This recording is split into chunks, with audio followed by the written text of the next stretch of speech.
yours. Chairman Molnar, Ranking Member Kenna, distinguished members of the committee, thank you for the opportunity to testify today. Today, I would like to highlight 5 key points from my written testimony related to the role of China in this growing crisis of scams. First, the Chinese party state, willingly or not, played a direct role in enabling the rise of industrial-scale scam compounds over the past 2 decades. Police campaigns in China pushed illegal gambling syndicates offshore throughout the 2000s, flooding Southeast Asia with criminal actors who bred corruption, undermined governance, and created permissive environments for organized crime.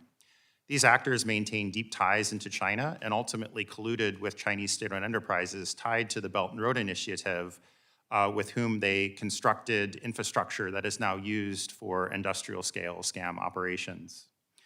Second, as scam activity targeting China increased since 2020, China has rolled out significant measures, including intense anti-scam campaigns, a ban on cryptocurrency, expanded surveillance, and a mass prosecution strategy, prosecuting over 300,000 individuals involved in scamming Chinese nationals since 2021. These actions have functioned to reduce losses significantly in China, but have globalized the problem as syndicates adapted their recruitment pipelines and shifted targets abroad.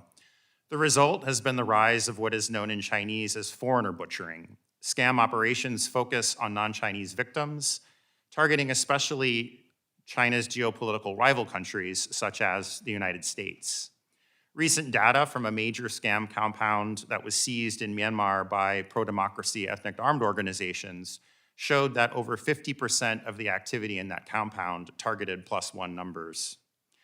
Third, as global outrage grows, China's leveraged this issue to expand its security influence, making anti-scam partnerships a centerpiece of its global security initiative, which aims to reshape global security norms and expand China's overseas security presence. Many countries now face a significant dilemma: cooperate with China at the risk of legitimizing and advancing China's GSI platform, or lose access to Chinese intelligence relevant to addressing this problem. Fourth, Myanmar illustrates the growing risk that China may leverage responses to online scams to advance broader geopolitical interests. After scam centers expanded dramatically in Myanmar following Myanmar's 2021 military coup, China cooperated with a Chinese-speaking ethnic armed organization to dismantle a major scam city on its border in the controlled territory of the Myanmar military. The military fought to defend the compounds that were largely scamming Chinese nationals, but was defeated. Following that defeat, China had the opportunity to continue putting pressure on the Myanmar military towards eradicating more of these scam syndicates. However, fearing that instability could threaten Chinese strategic investments, Beijing later shifted away from broader eradication efforts, tolerating scam activity while focusing on stabilizing the military regime and weakening resistance groups that might otherwise address the problems. Finally, as international attention increases, failures to comprehensively address scam operations in Southeast Asia have resulted in hundreds of thousands of scammers dispersing globally. This is not a Southeast Asia problem. This is a global China problem. Let me turn now briefly to what the US can do to address these challenges. The US is a blueprint for a whole-of-government approach, the Dismantling Foreign Scam Syndicates Act, which, if made law, would provide the US with many of the tools and resources needed. But as China-linked scam syndicates continue expanding globally, threats to the United States will become more and more acute.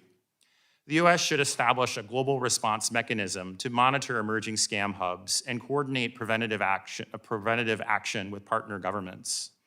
Early intervention, anti-corruption initiatives, intelligence sharing, and stronger partnerships with civil society and media can significantly disrupt this expansion.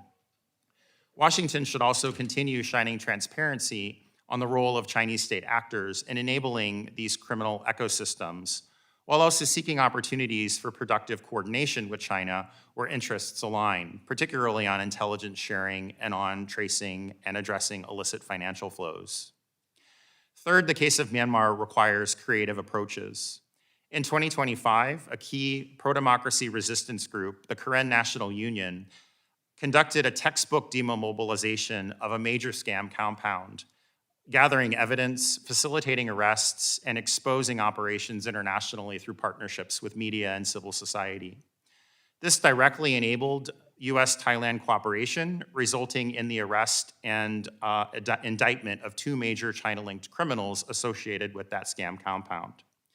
The United States should deepen cooperation with non-state actors in Myanmar who are working towards democracy in the country and who have outperformed both the Myanmar military as well as neighboring countries such as Cambodia in dismantling scam centers.